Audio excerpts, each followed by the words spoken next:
The Baha'i faith was born in 1863 in Persia, founded by the spiritual leader Baha'u'llah. The religion, however, was not accepted by society. Baha'u'llah was banished from his native Iran, being exiled to Iraq and Turkey before being sentenced to prison in Acre. Baha'u'llah was going to be exiled with his family, but there were also those followers who could not bear the idea of being separated from their beloved. So in total, there were about 70 people who came to Akka. After 15 years of repeated exiles, Baha'u'llah and his followers arrived in Acre on August 31st, 1868, exactly 150 years ago. During this time, Acre was in poor condition and used by the Ottoman Empire as a penal colony. Upon arrival, Baha'u'llah named the city the Most Great Prison.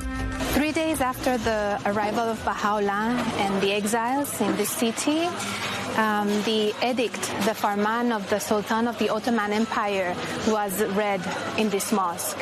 It stated that Baha'u'llah was to be imprisoned here for life and that he was forbidden of associating with anyone.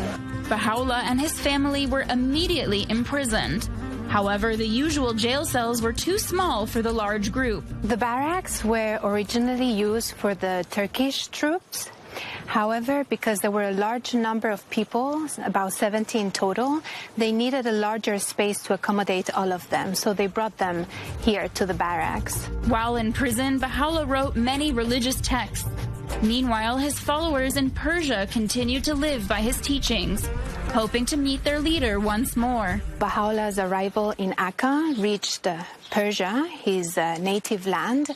Many of the followers of Baha'u'llah decided to undertake a journey to come to Akka and attain the presence of Baha'u'llah. So they would walk for months on foot until they would arrive here.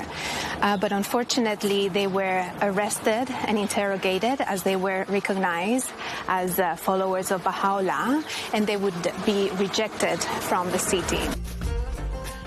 During the 2 years Baha'u'llah spent in this jail cell, religious pilgrims would wait on a hill outside the prison behind the city walls, trying to get a small glimpse.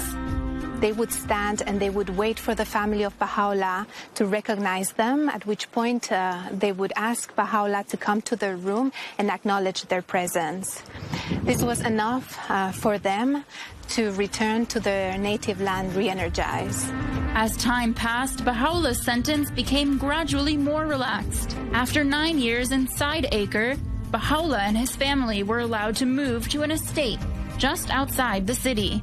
The house was built by Udi Khamar, who was living there in 1879, but there was a plague and he had to flee, and shortly after he passed away. Baha'u'llah's eldest son, Abdul Baha, he was able to rent this place, and this is where Baha'u'llah spent the last 13 years of his life. 150 years later, this spot is called Baha'i. The holy site is surrounded by beautiful gardens. Today, thousands of Baha'i pilgrims travel to the Holy Land every year, visiting the Baha'i and retracing Baha'u'llah's footsteps through Acre.